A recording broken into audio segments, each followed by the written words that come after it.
Hello beautiful people, this is Ashish, you are watching legal Inseen. And आज के इस particular video में समझने वाले हैं नेगोशिएबल इंस्ट्रूमेंट एक्ट के सेक्शन 56 से रिलेटेड एक बहुत ही रीसेंट जजमेंट जो सुप्रीम कोर्ट ने पास किया। सुप्रीम कोर्ट की डिविजनल बेंच जिसमें जस्टिस डीवाई चंद्रचूड़ और जस्टिस हिमा कोहली थे, उन्होंने अपने जजमेंट में सेक्शन 56 को लेकर क्या बोला, चलिए समझते हैं। सुप्रीम कोर्ट के इस पर्टिकुलर जजमेंट को समझने के लिए पहले केस के फैक्ट्स को समझते हैं। देखो, बेसिकली केस का नाम है दशरथ भाई त्रिकम भाई पटेल वर्सेस हितेश महेंद्र भाई पटेल। इस पर्टिकुलर केस में हुआ ये कि ड्रॉवर ने ड्रॉई को 20 लाख रुपए का एक चेक इशू किया और उसको इनकैश करने से पहले, ड्रॉई द्वारा उसको इनकैश करने से पहले ही ड्रॉवर ने उस पर्टिकुलर चेक से रिलेटेड कुछ पार्ट पेमेंट्स भी ड्रॉई को कर दी। लेकिन जैसा कि सेक्शन 56 कहता है कि अगर कोई पार्ट पेमेंट आपको चेक से रिलेटेड मिलता है तो आपको उसको उसमें इंडोर्स करना पड़ेगा, मतलब कि उस पर्टिकुलर पार्ट पेमेंट को उस चेक पर आपको लिखना पड़ेगा कि इतने पैसे जो है ऑलरेडी रिसीव हो चुके हैं इस पर्टिकुलर चेक से रिलेटेड। बट इस पर्टिकुलर केस में ड्रॉई ने ऐसा कुछ नहीं किया और उसने जो है उस चेक को बैंक में इनकैश करने के लिए डाल दिया। अब होता यहाँ पर यह है कि जब चेक को इनकैश करने के लिए बैंक में डाला गया तो चेक बाउंस हो गया।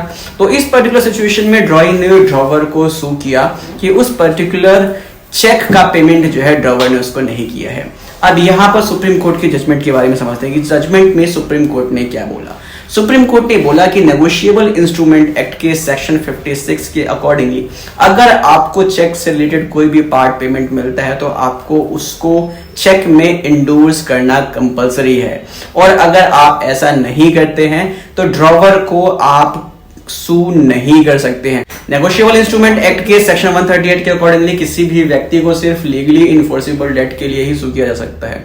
अगर किसी भी व्यक्ति ने कोई पर्टिकुलर चेक किसी भी पर्टिकुलर अमाउंट का जो है इशू किया हुआ है तो उस पर्टिकुलर चेक में जो भी अमाउंट मेंशन है उस पर्टिकुलर चेक के लिए ही वो लायबल होता है।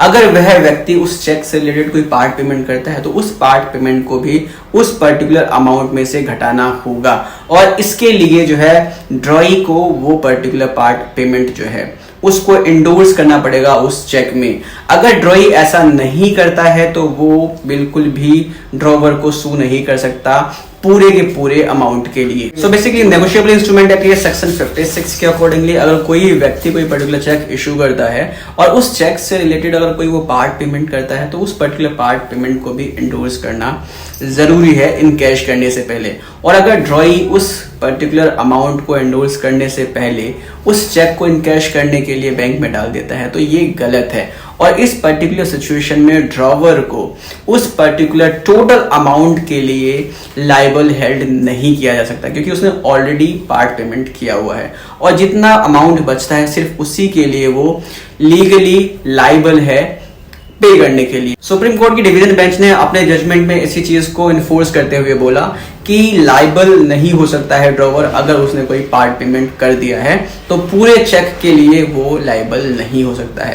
आई होप आपको समझ में आया होगा सुप्रीम कोर्ट ने अपने डिसीजन में क्या बोला और section 56 of negotiable instrument act क्या कहता है। मिलते हैं नेक्स्ट वीडियो में, टेक केयर, बाय बाय।